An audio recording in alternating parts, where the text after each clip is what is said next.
Remember the video I did last month titled I hit him, I hit him, I hit him, where we read over all of the statements to find out who exactly said that. And I found some discrepancies in Jen's statements. Well, colour me shocked. Before we get into it, let's just revisit what Katie M., the first responder at the scene, who also just happens to be Caitlin Albert's bestie, testified as to what she says happened. In the Commonwealth's own motion, where they describe the EMS Katie speaking with Karen, she said the defendant turned to her friend and stated repeatedly, I hit him, I hit him, I hit him. At this point, we know the only people that were there that were considered to be her friends were Jen and Kerry. But neither of their statements corroborate what Katie M is saying. Both Jen and Kerry's statements and all of the police reported it as a question. Did I hit him? Could I have hit him? But there's also something else I noticed about Jen's statement, or statements, since she gave multiple statements. In the earliest statement, Jen doesn't even mention the 2:20 a.m. search. We know she changes that story a little bit later, but then she forgets where she puts it in the story. So in one story, she says that the 2:27 a.m. search was requested by Karen before the EMS arrived while they were at the scene doing the CPR. But unfortunately for her, the 911 recording that Karen accidentally caught on John's voicemail didn't corroborate that story. Here's that voicemail recording. I've attempted to adjust the volume in the background so you can hear Karen louder than the original recording. And what we're looking for is any moment in time where Karen seemed like she needed to know from a Google search how long to die in the cold.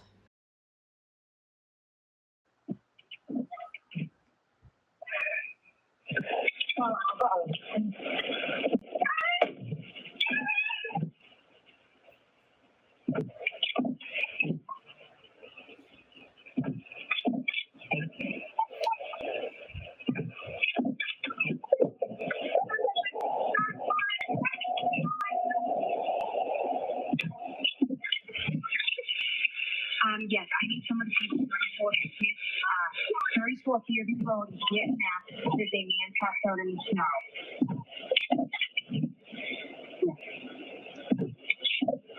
Yeah, I don't know why he did that.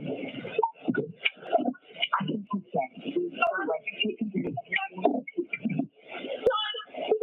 Okay, I know. Where's the blanket? I don't see blanket, Terry. Yes, I need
on the phone with Andrew.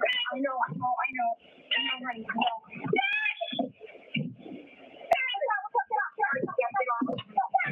Sorry, you gotta get off.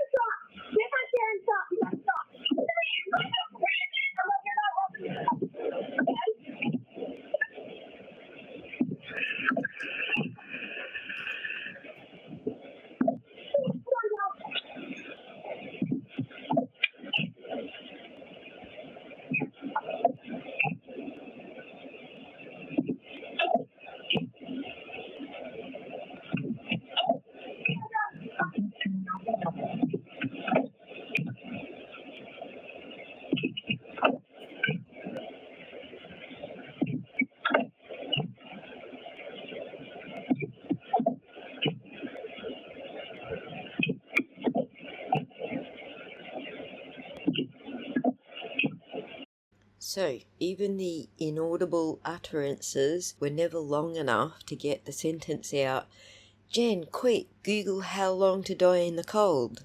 Mostly she's just freaking the fuck out.